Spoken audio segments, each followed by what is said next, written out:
Welcome to Mad About Money. I'm Maddie Alexander Grout, and this is the podcast where we talk to interesting people all about their interesting money stories. I'm joined today by the lovely Anna Green from Direct Selling Success. Anna is a multi-level marketing phenomenon. The stuff that she knows about multi-level marketing is insane, but with a difference. She does it entirely ethically, and she helps people to grow businesses in multi-level marketing in an ethical way. So Anna, it's lovely to have you on. Thank you for joining us. It's also Anna's birthday today as well. We need to add this. So happy birthday, Anna. Oh, thank you. So privileged that you would want to spend your birthday with us. So Oh, lovely to have you. So Anna, tell us a bit about you. as you can tell from my accent, I am a Yorkshire lass. I grew up in Skipton in the Yorkshire Dales, and when I was 19, met a man who was in the Oh, military. not one of those guys. One of those guys. Back in, oh, this is going to show my age now. Back in 1999, we got married for a military quarter, so we could have a Wow. house together, and we toured the country for 24 years before settling back here, um, in Skipton 2 years ago. Currently in the middle of a massive house renovation, bit Nice. chaotic. But yeah, and running my business from my mum's back bedroom, which is a challenge. But we all have these things going on, don't we? But yeah, that's Yes. that's me. And God, I've been running Direct Selling Success now for 4 years, helping network marketers, direct sellers, MLM grow and scale without the spam. Love it, love it. Because that's the thing. Like MLM gets a really bad rep, doesn't it? But if Yeah, you do it correctly and you don't piss people off, it's actually a really lucrative business for some people and actually a really genuine way that people can make some money. it So is. let's I want to ask you what your money story is. We ask everybody on this podcast what their money story is, and then we'll talk a little bit about like how you help people and the sort of things that you do as well, because I'm quite interested. So tell me a bit about your money story. So back in 2005, I was a young mum. We'd just moved to a little RAF base in Lincolnshire. I didn't know anybody. I was suffering with postnatal depression from the first child. Moved to this area, didn't have a clue what I was going to do with myself. 6 months pregnant. Um, no way I could get a job. There was nobody would employ a 6 month pregnant lady with one child. I couldn't afford to get work. Hubby was here, there, and everywhere with his job, with different shifts and things. I thought, what on earth am I going to do? So I happened across network marketing, something that I can do from home, something that I can fit around the kids. Yeah. No selling experience whatsoever. No idea what I was doing, but I clicked this button on a website and bought a kit. This kit arrived, and I was Was it so Ann excited. Summers? No, it was not Ann Summers. Whenever anyone says kit, that's where my mind always gets. That was the first experience of my multi-level marketing journey. I did Mine Ann too. Summers. I did Ann Summers when I was at university, but I just kept all the stuff and didn't actually do anything with it.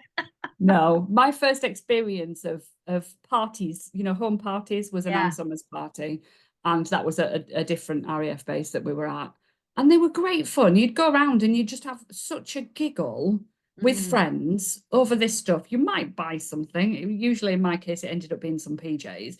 But when I was choosing what business to go for, and back then I would not have called it a business. It was something to do to earn some extra money. Yeah. I looked at Ann Summers and I went, no, there is no way I have the confidence to sell something like that. No way on earth. And then I think there was Pampered Chef at the time. I am not cooking in people's houses. I can't Oh cook in God, my own no. house. I'm not doing that. Then there was Virgin V back then. So that was Yes. Richard Branson's one. Yes. Yeah. My sister did that one for a while. Yeah, that was makeup and skincare. I was like, no, that is not my thing. Not interested in that. So I found something selling candles, because candles, everybody likes candles, surely. should be Right. a fairly easy sell, was my thinking behind it. I've been to several Yankee Candle parties actually, and I think that's the thing I've bought the most of. Like, especially Yeah, as a neurodivergent, I don't know why, but candles, like, because they smell so nice, they give you yeah, dopamine. I'm like, I'll have yeah, all of them. Like, give me all the absolutely. candles. Yeah. So this was Party Light Candles I started. Okay, So yeah, yeah, similar idea, a big American company. But anyway, that bit's irrelevant. So I started this business, which I didn't know was a business, to make some money, having no clue what I was doing. Upline support. So the person who brings you in looks after you in network marketing, yeah, supposedly, and then you've got the training from the team. I got a little bit of support to help me get going.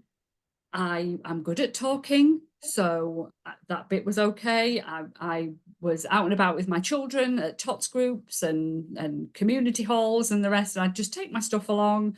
I'd talk about it. People would buy. People would book parties. They'd buy. I would make some money every week. It was grand. Started to teach other people, bring people in to do the same thing. Built a team. Grand. This is great. And I was building a business. I was selling a good amount every month, a good yeah. few grand of candles every month. I was bringing in income from my team. It was all just building and it was amazing. I was achieving these holidays. I was getting recognition on stage. I was working my way up the career plan. So promoting out leaders, doing the things that network marketers do. And my money story, I was not making any money. I was bringing in a huge amount of money every month. But where was it going? I don't know. I was so afraid of numbers that I was just ignoring them. Yeah. I was chasing the recognition.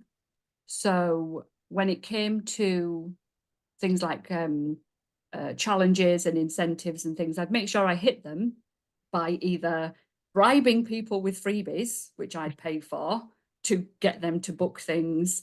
I was treating my team to experiences and recognition and spending money. I was not even thinking about how far I was driving and the petrol costs.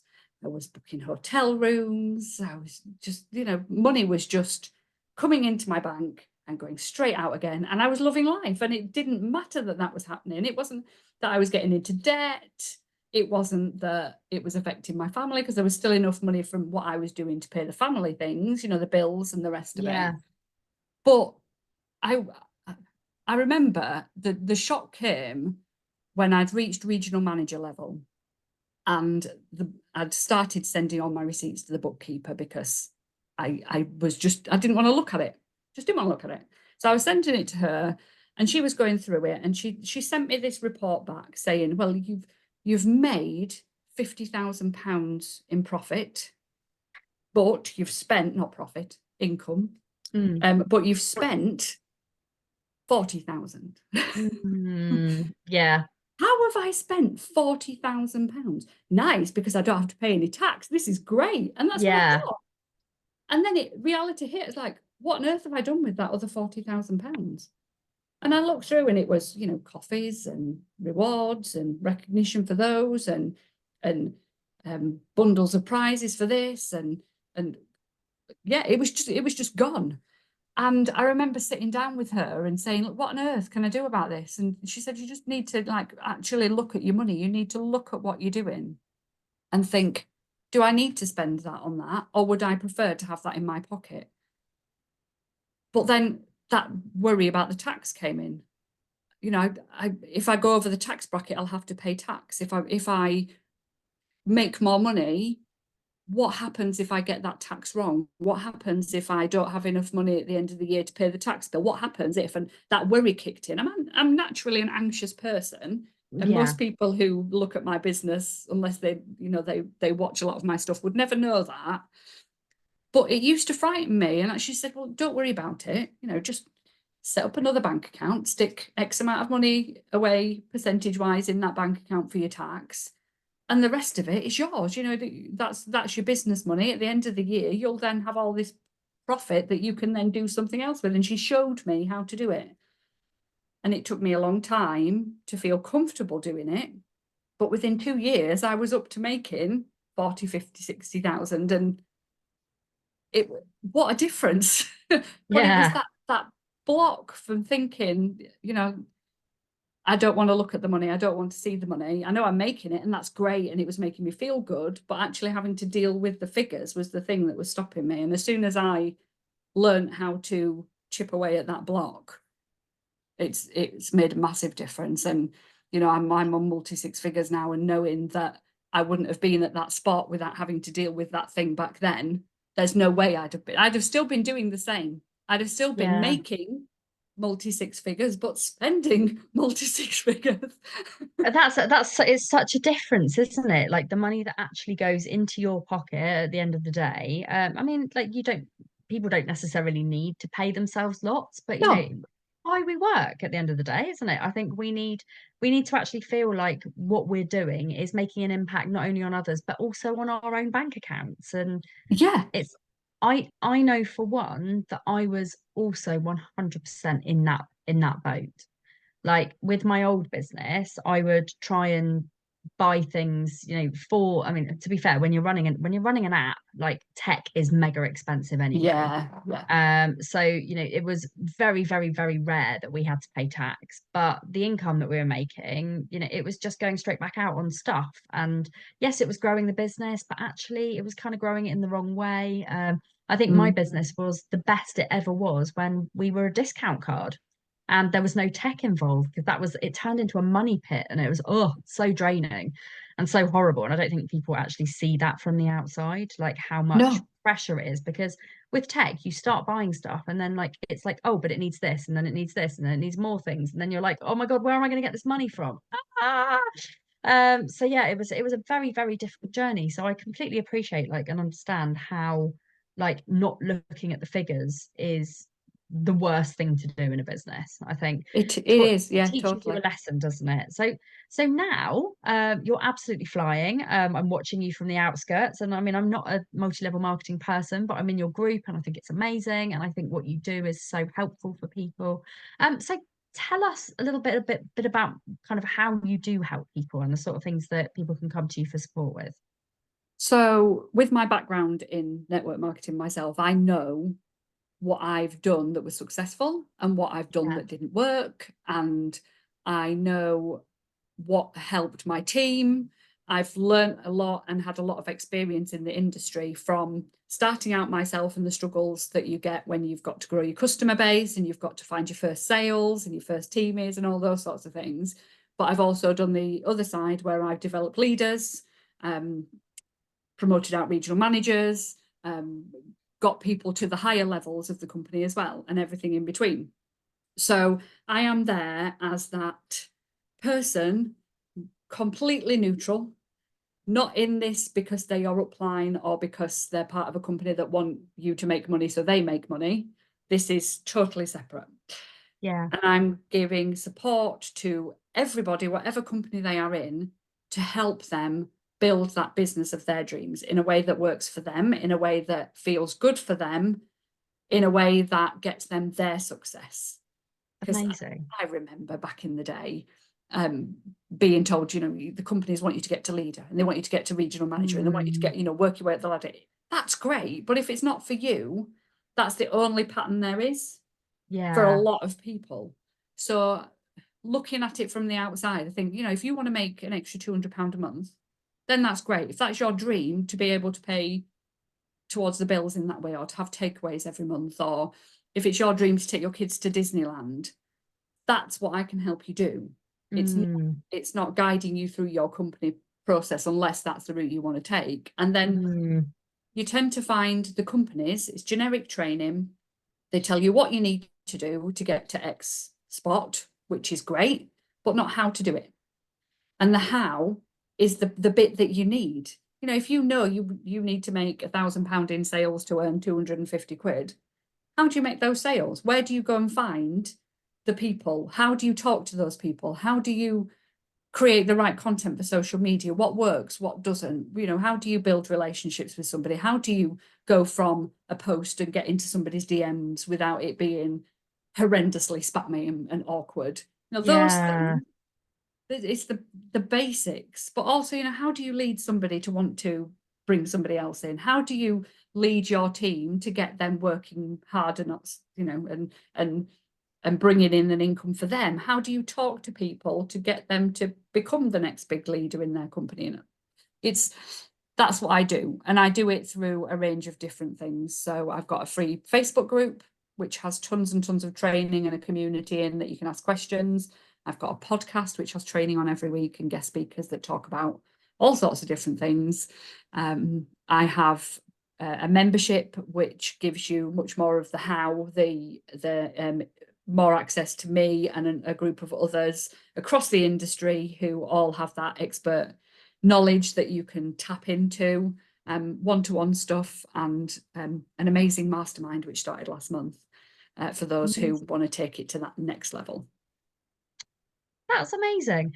So I mean, there's been a lot recently happening with the network marketing world, like Body Shop going under, and like there have been some others I can't probably quite remember their names, but there are so many people that have been affected by this, and it's taken away their business. What tips would you have for those people? Would you recommend maybe finding a different company to work with, or doing something different? So I have been in this situation myself. So 4 years ago, exactly the same thing happened to me. 4 years ago, 3 years ago, whenever it was. And I remember that feeling of losing those thousands and thousands of pounds in the month, every month, just gone, just like that, within, instant, pretty much, it had gone. And thinking, what on earth do I do? But what you've got to remember, if you've built your network marketing business right, people are buying into people. People are buying into you. So whatever you go and do next, they're going to buy into that. The majority of people who matter are going to go and buy into that. So whatever you choose to do, as long as you do it with belief and passion and confidence, and talk to your audience about what you're doing and why you're doing, the majority will follow. The ones that don't matter. And you can grow your personal brand, whatever business, network marketing business you're in, whatever business you're in, and people will buy into you as a person, whatever it is you go and do next. I can't say, go and join another one, go and join this one, go, impartiality here. Yeah, but whatever I it is get you that. choose to do, they will follow you. So I went from my network marketing business. I had started doing something with Direct Selling Success before it folded, which was quite fortunate. But I was able to go and take who I knew in that field, because I built relationships through my personal brand, into this. And the people who were my customers in that company never came with me, but the people who went to different companies, they came and followed. And I think it's important that you remember that it's not an end, and it is a disaster at the time, and it is hard, and you will feel grief if this happens to you. It's heartbreaking. Yes, it is. I mean, heartbreaking. as somebody who's lost a business that I worked on for 7 years, I lost a lot of people from that business, because I had investors, and they'd all backed me. They all wanted me to do really well. I mean, the sad, horrible fact is that if you invest in a business and it fails, you don't get your money back. But people blamed me for that. They blamed me for the business failing. I turned mine into a franchise. So, it was kind of a similar model to multi-level marketing. It's pretty much the same. But the first thing that I had to do to try and save the business was kind of unfranchise it. And it was, no one was making any money because we couldn't sell the product during the pandemic. And I think that was the hardest thing. When I decided to franchise it, everything was going really well. It was, a business that I'd taken UK wide, like we had franchises all over the place, and it was really great. And then it was like all of a sudden, bam, lockdown, and it's like we can't sell. And it was up, down, it was open, close, open, close. It's like, what do we do? And my mental health was like, completely on the floor, because it wasn't just me, it was all of the other people who I was affecting as well. So it was horrible. And I did every single thing that I could do to save that business, like everything. And it got to the point where we were getting in debt as a business, and I couldn't sustain it. But rather than making the decision to close it because I was struggling myself, I kept it going to try and get the investors their money back. Didn't work. Didn't work. Still ended up closing it. And I ended up in 45 grand's worth of personal debt because I didn't close it when I should have closed it. So there is that kind of that little thing where it's like if something's not working, you do need to make the decision to walk away and try something else. But I love that, you know, people still follow you. Yeah, I lost a lot of people. I lost a lot of followers. I lost a lot Yeah. of people who, you know, really thought that I was personally responsible for their downfall. And I totally get that. But it was an incredibly tough time. And I can imagine like the people who run Body Shop are probably feeling pretty shit about the fact that it's gone under. Oh, Um, absolutely. you know, and they wouldn't have let it go under and let all of those people suffer. You know, they did what they could to save it. And I think that it's important to remember that when a business fails, like there are other options. It feels really shitty at the time and it feels Yeah. horrible, but you know, Yeah. picking yourself up and going back out there, and even that, once you've had that grief and grieving for a business that has died, is really Yeah. hard. So I totally get why everybody would be feeling like that. Yeah. I remember seeing an awful lot on Facebook at the time when it happened last month. Oh, what would Anita Roddick say? You know, she was the founder of Body Shop. Well, Mm, what would she say about all this? And I just said on a live that I did about the situation, you can't think what she would do, you know, what she would be thinking about this because she's not here.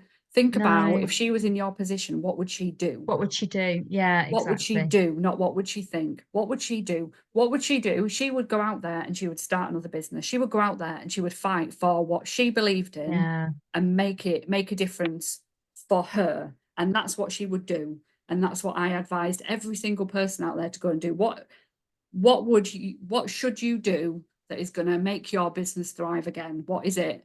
And work that thing out and then go and do it. Because actually there's no point dwelling on the past. You know, you can have No. I read a lot of what Paul McGee says. Paul McGee is an amazing personal development author. He's fantastic and speaker.